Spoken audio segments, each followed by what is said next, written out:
So we are asked to solve for n. We are solving a radical equation. So here are the steps. First, you need to isolate the radical, get it by itself. Then you need to get rid of the radical. If it's a cube root, you need to cube it. If it's a square root, you need to square it. Raise it to the power of the index. Then you will need to solve and check for extraneous solutions.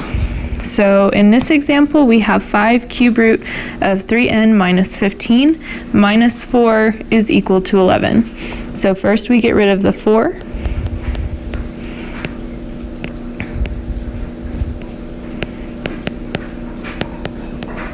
And then divide by 5.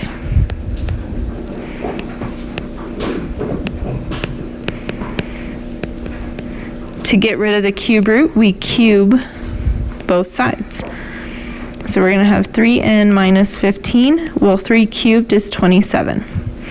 Solve your resulting equation. Go over here. I'm going to get 3n is equal to 42. And then divide by 3.